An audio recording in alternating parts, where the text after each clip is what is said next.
এখন আমি চলে এসেছি রামপ্রসাদ কালীবাড়ি থেকে 10 মিনিটের হাঁটা পথে। পাশেই রয়েছে শ্রী সারস্বত নিগমানন্দ আশ্রম। তোমরা হেঁটে আসতে পারো, তোমরা টোটো ধরেও আসতে পারো। টোটো ধরে আসলে 10 টাকা পড়বে। টোটো ধরে পাশেই নিগমানন্দের আশ্রম আছে।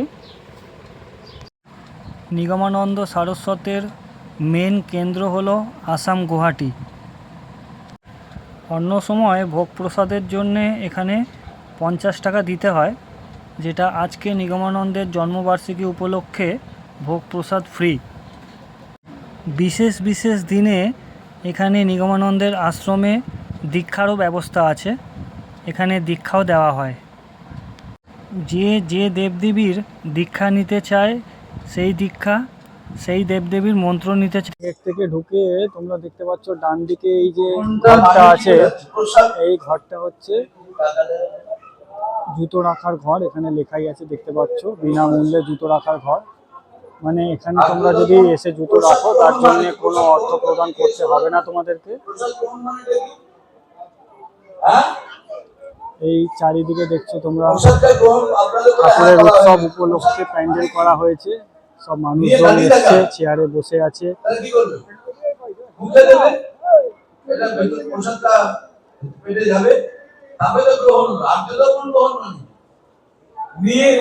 এই হচ্ছে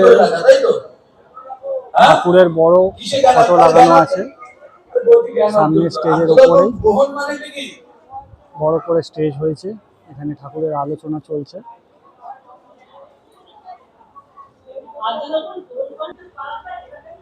এখানে মাঠের মধ্যে গ্রন্থাগার, মানে ঠাকুরের বই বিক্রি হচ্ছে। সব তোমরা দেখতে পাচ্ছ ঠাকুরের ফটো এবং ঠাকুরের নানান ধরনের বই, যেগুলো ঠাকুর নিজে হাতে লিখে গেছেন, সেই সব বই বিক্রি হচ্ছে।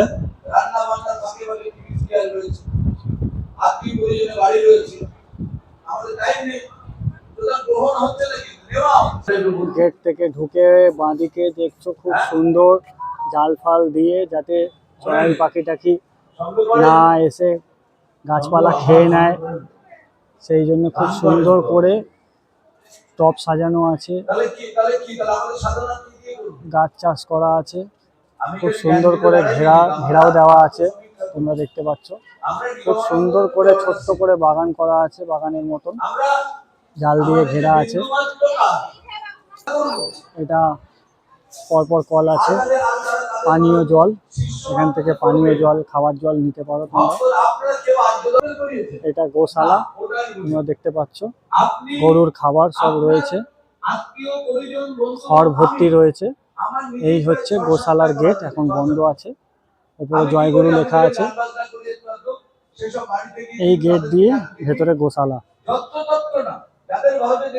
দিকে গেলে বড় করে বোর্ড লাগানো আছে, তোমরা দেখতে পাচ্ছ টয়লেট, লেডিস ও জেন্টস টয়লেট আছে। আর সিধে গেলে সামনে গঙ্গা, সিধে যে রাস্তাটা তোমরা দেখতে পাচ্ছ সেটা গঙ্গার দিকে চলে গেছে। এই টয়লেট।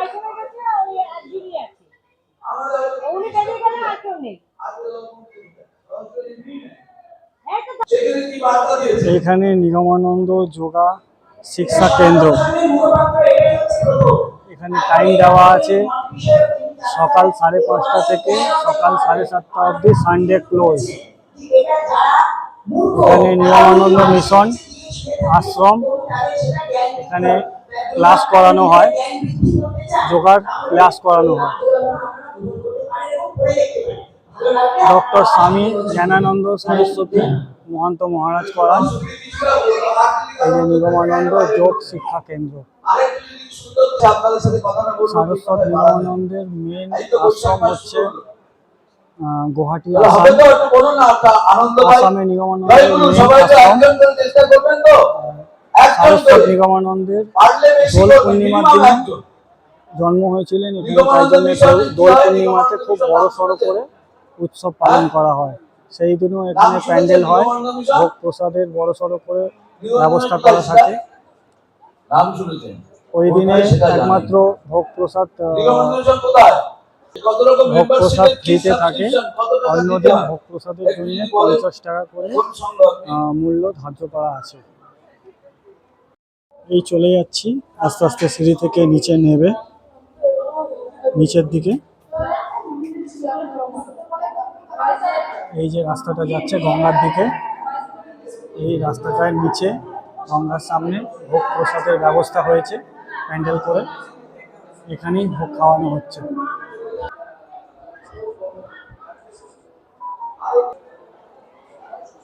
এই ভোগ প্রসাদের ঘর, এর ভেতরে ভোগ প্রসাদ গ্রহণ হচ্ছে। আর এই হচ্ছে গঙ্গার ঘাট, এই হচ্ছে গঙ্গার ঘাটে যাওয়ার গেট। এখানে সন্ধ্যেবেলায় সন্ধ্যা আরতি হয়, আরতিটা খুব সুন্দর হয়, তোমরা এখানে এলে সন্ধ্যা আরতিটা দেখে যাও। আজকের ভোগ প্রসাদে কী ছিল তোমাদের জানিয়ে দিই। অন্নভোগ ছিল, তার সাথে ছিল শুক্তো, শুক্তোর পরে এলো মুগ ডাল আর ঝুরঝুরে আলু ভাজা। তারপরে আমাদের দিল আমের চাটনি, আর তার সাথে দিল চালের পায়েস।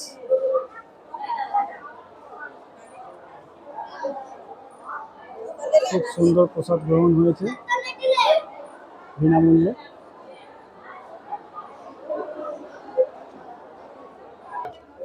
নিগমানন্দের মূল যে মন্দির, যেখানে নিগমানন্দের মূর্তি রয়েছে, সেই মূল মন্দির বন্ধ আছে এখন, যার জন্যে তার ভেতরে ভিডিও করতে পারলাম না। জানি না তার ভেতরে ভিডিও করার পারমিশন দিত কিনা। এখন আপাতত গেট বন্ধ আছে বলে ভিডিওর সম্ভাবনা নেই, তাই এখানেই ভিডিও শেষ করছি। আবার দেখা হবে পরের ভিডিওতে।